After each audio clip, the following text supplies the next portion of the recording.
Okay, now let me give you this one for a little something fun. I want to switch over into fiction zone. And it's not really fiction, it's wordsmith zone. So we're going to go wordsmith tonight with a historical precedent. Something kind of fun. And then I'll share something with you that I think you might find interesting. At least I hope you find it interesting.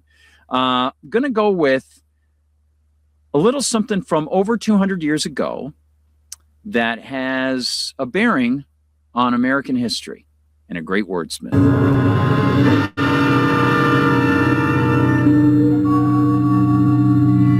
There is nothing wrong with your television set.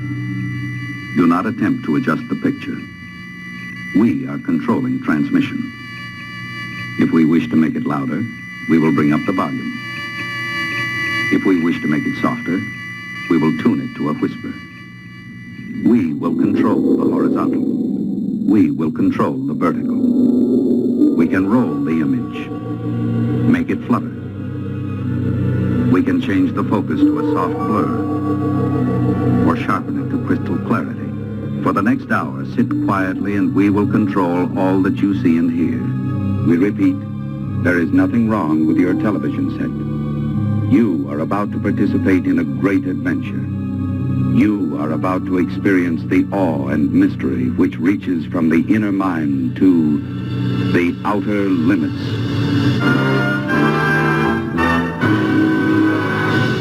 Yeah, all right. The outer limits, little sci-fi there. We dealt with biology, astrophysics, all sorts of cool stuff up there in Vancouver, BC. It was rocking. And then I got to go to Star Trek after that. That was fun too. Star Trek rocked. Okay, let's discuss something fun tonight that has a bearing on American history.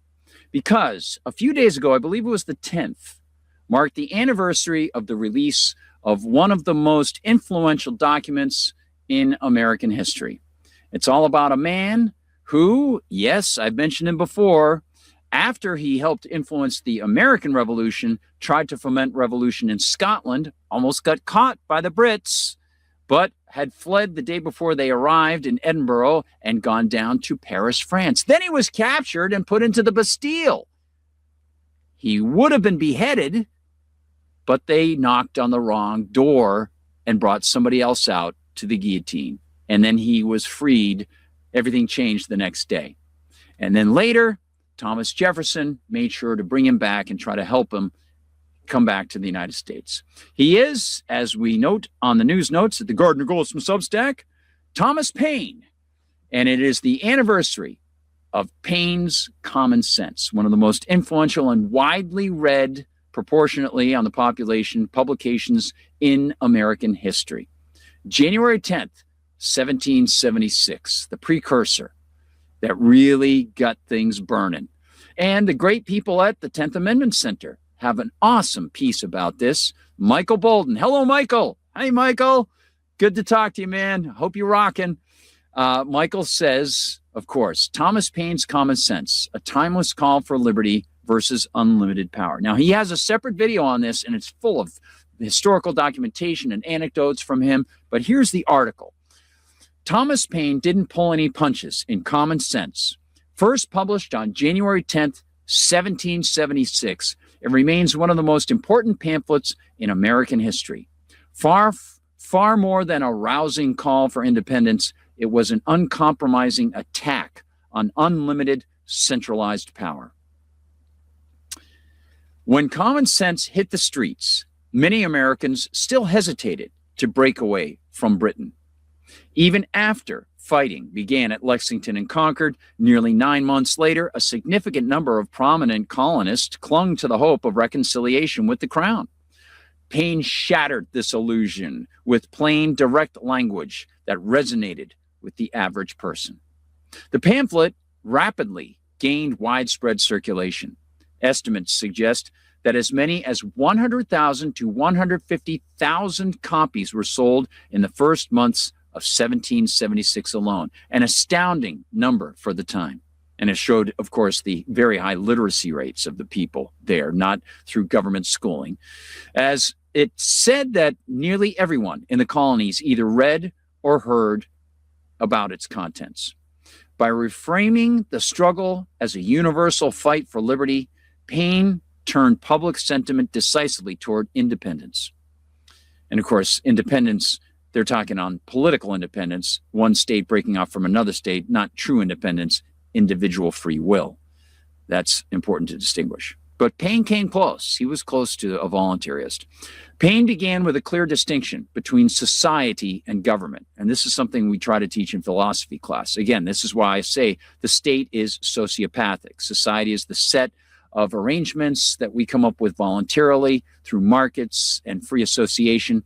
Government can only ride off of that by taking stuff from us to fund it. So therefore, it runs against society always. It is sociopathic by definition. Now, he wrote, some writers have so confounded society with government as to leave little or no distinction between them, end quote. This distinction, writes Michael Bolden, remains vital. Too often today, people look to government to solve problems instead of relying on society, the market. Paine argued that this approach only worsens issues, especially since government itself often creates those very problems in the first place, just like Harry Brown said. Even at its very best, government was, in his words, a necessary evil, in its worst state, an intolerable one.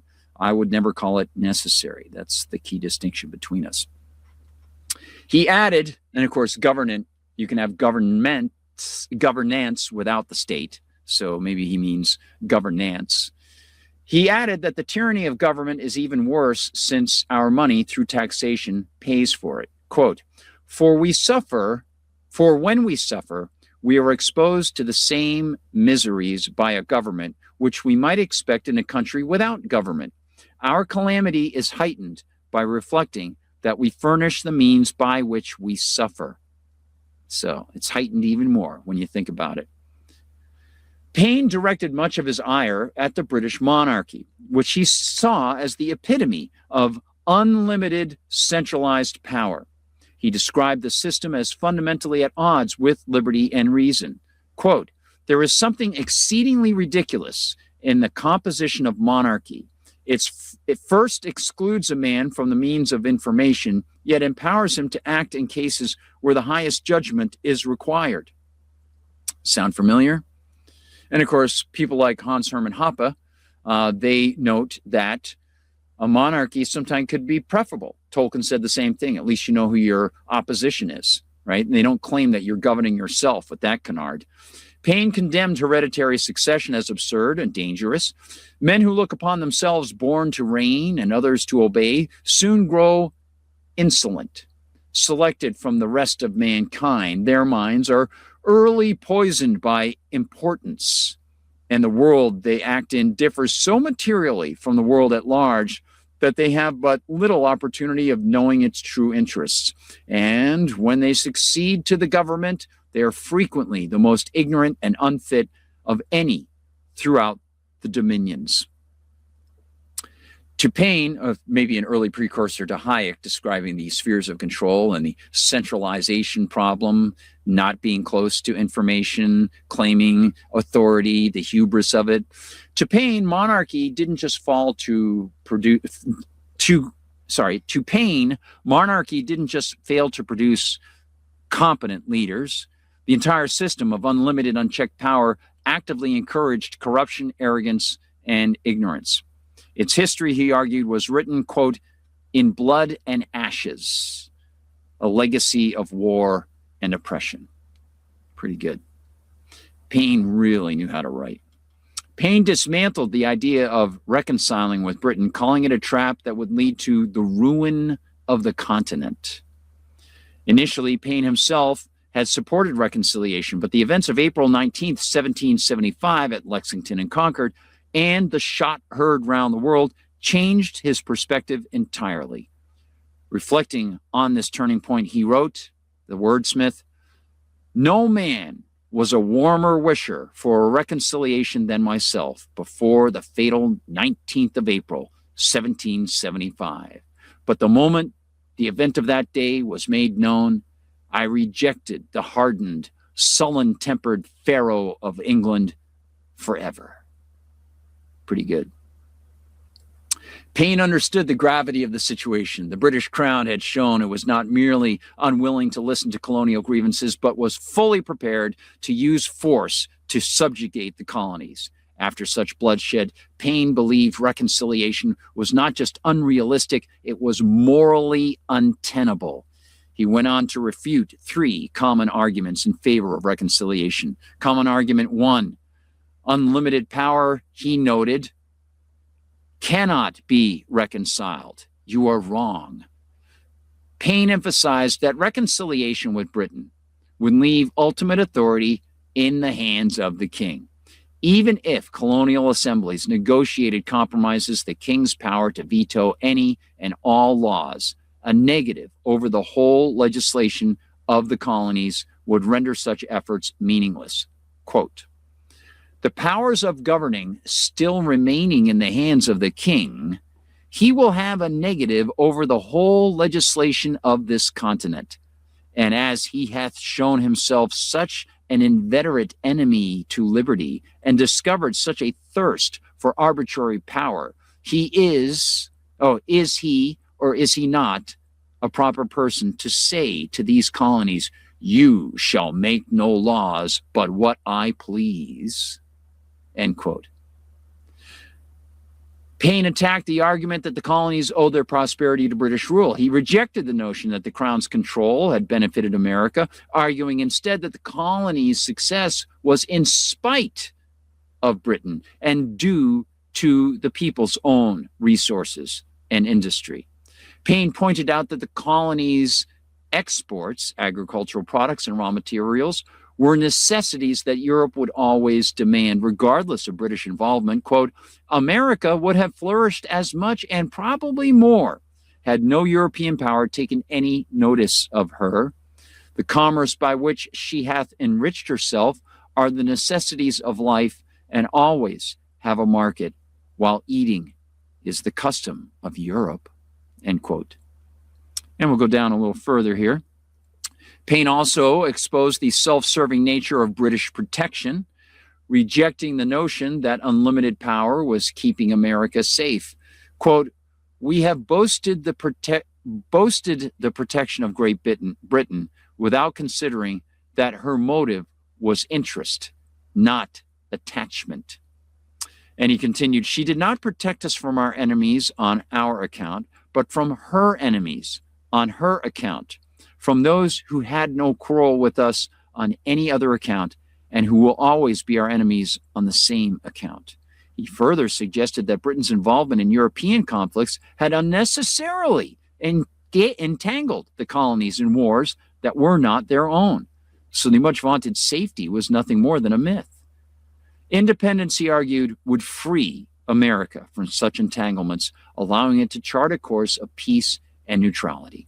Quote, let Britain waive her pretensions to the continent, or the continent throw off the dependence, and we should be at peace with France and Spain, were they at war with Britain. As historian Dave Benner notes, Paine made 7 key arguments throughout Common Sense, including 1, many traditional rights were naturally bestowed and pre-existed government. 2, legitimate government depends on the consent of the governed and is based on contractual relationships between individuals. In other words, you can't have a polis because the polis depends on applying itself to those who don't consent. In other words, all states are illegitimate because they rely on non-consent. Otherwise, it's not a state, it's a business agreement, it's a club. A free people could withdraw from an illegitimate government. As such, a government ceased to possess the right to demand compliance.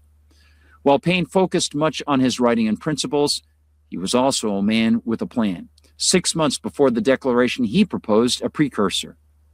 Quote, were a manifesto to be published and dispatched to foreign courts, setting forth the miseries we have endured and the peaceful message which we have ineffectually used for redress, Paine envisioned this manifesto as a diplomatic tool to explain the colonies' grievances and the lengths to which they had gone to avoid conflict. By documenting their peaceful attempts at redress, the colonies could justify their break from Britain on moral and legal grounds. He continued, arguing that the manifesto should declare the necessity of independence. Quote, declaring at the same time that not being able any longer to live happily or safely under the cruel disposition of the British court, we have been driven to the necessity of breaking off all connections with her. And he went on and talked about building up relations with other nations, positives. And of course, Paine proposed a bold vision for the future. He wanted a continental Congress with at least 390 delegates. Congress would elect a president by ballot, with the presidency rotating among the colonies. Laws would require a 3/5 majority, and they would secure the freedom and prosperity of all. A bit of a canard if you got a polis. And of course, he said natural law should reign, not a king. In America, he said, the law is king, and we don't mean statutes, because that's just men writing things on paper. That's from Michael Bolden. You see Michael's picture down at the bottom. You can contact him at Michael Bolden on Facebook. He is on X, on Twitter, at Michael Bolden.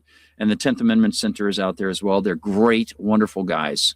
Great, great people. Michael's a really good guy. And you can support them too. They're not a nonprofit. They're a for-profit group. So if you want to donate, that's a great idea. They're awesome. So with that, I want to introduce you to something new. I've been working on another short story that I think you might enjoy. And this is a space story.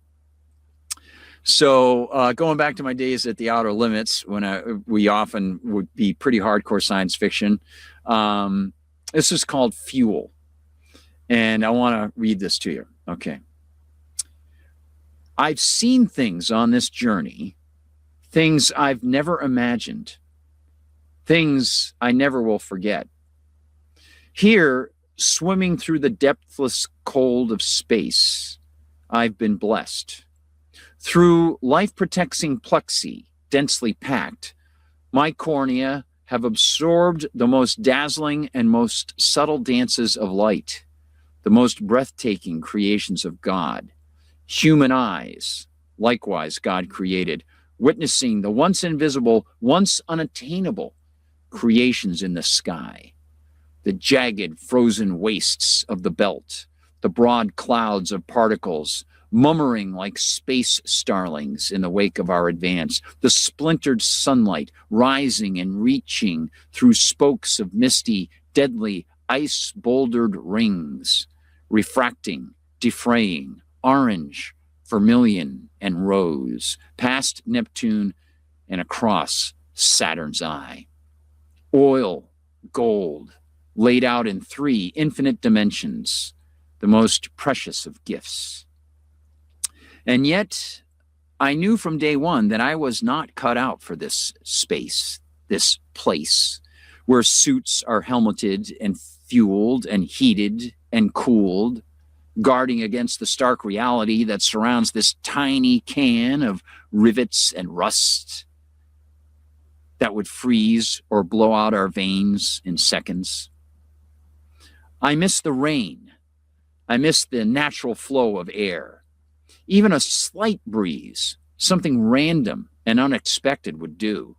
But here, all is artificial sameness, grounded in steely silence, and in the unnatural silence lurking ever long beyond the shell that our engines propel, between the roids and across the void.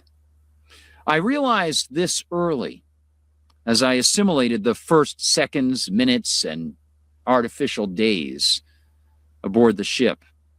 But I suppose I suspected as much in the weeks prior, when I summoned my resolve and bit that proverbial bullet and decided for money's sake to put my feet aboard the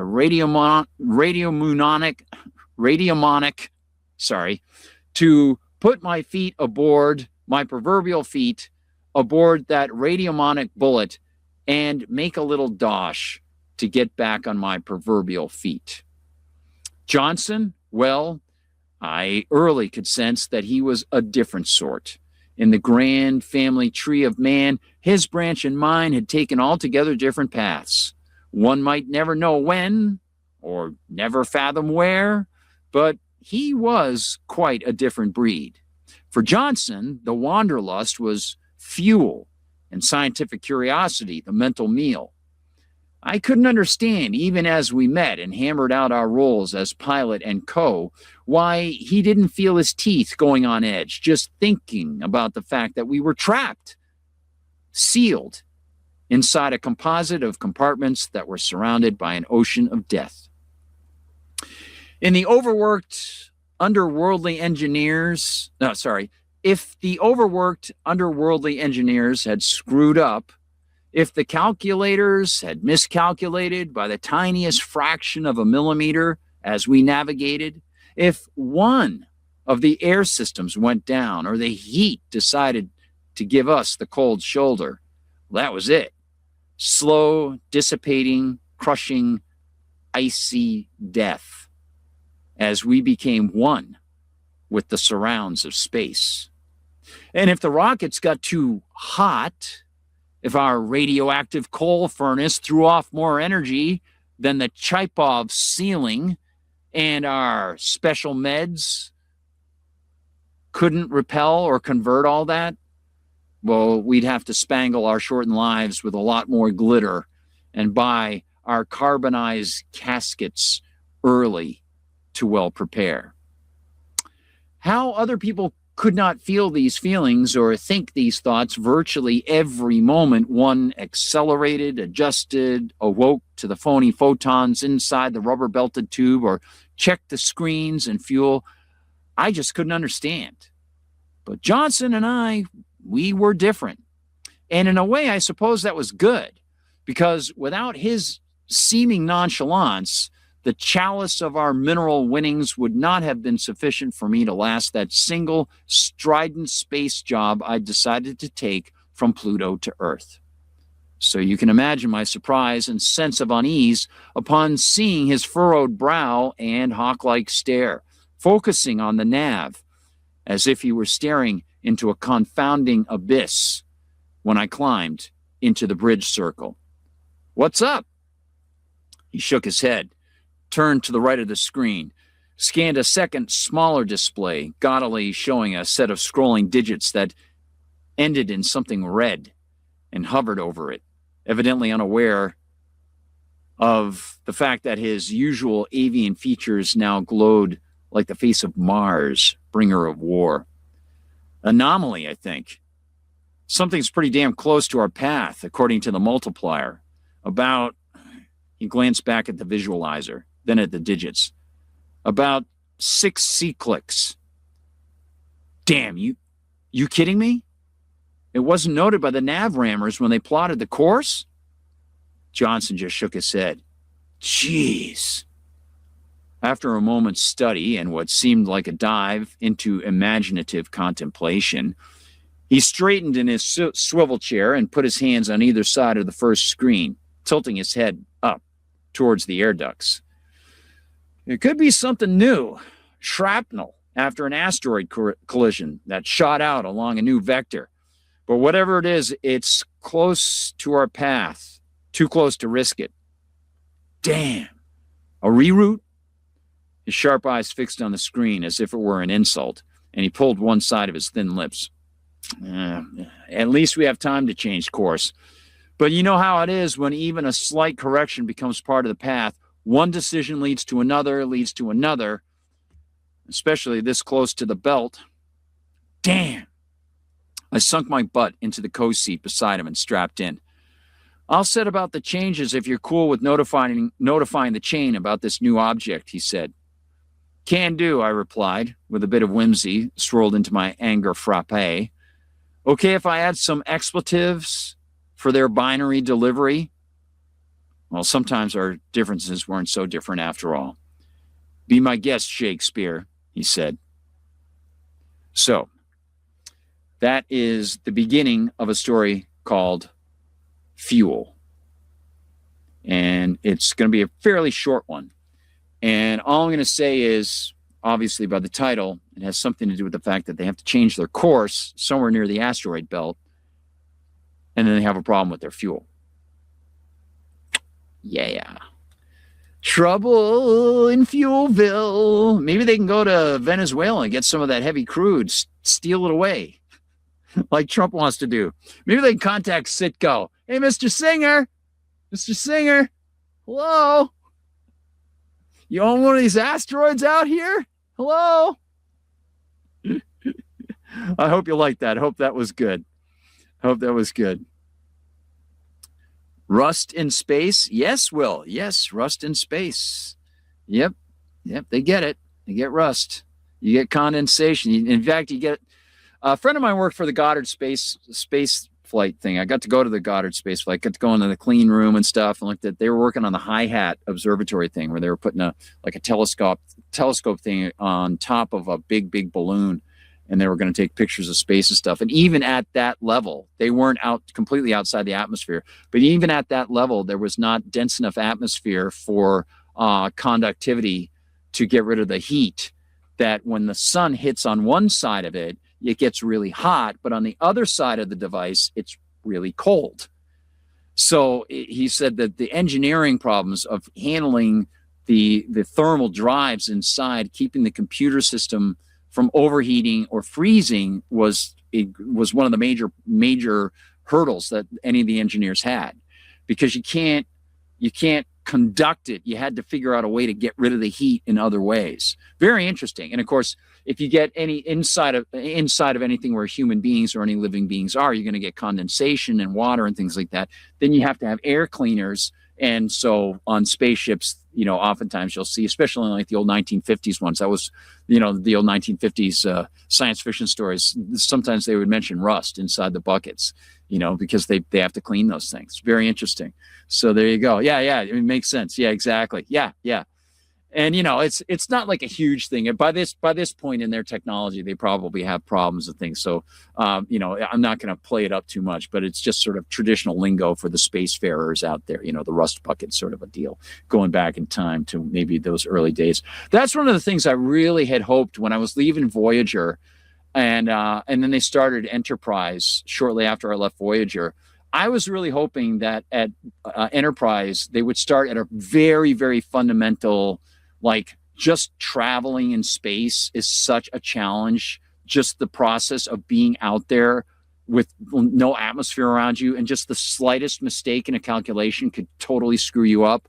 I thought that they could have an entire episode like that, like an Apollo 13 episode where they're just like stuck out there and they have no power and they're going to either freeze or not be able to breathe. And what do? Just to show how risky it would be in the early days of space travel, I thought that would be fantastic. They didn't go that route, unfortunately. But I thought that would be great. And then slowly build as they discover, warp drive and all those different types of things. That'd be really cool. So there you go.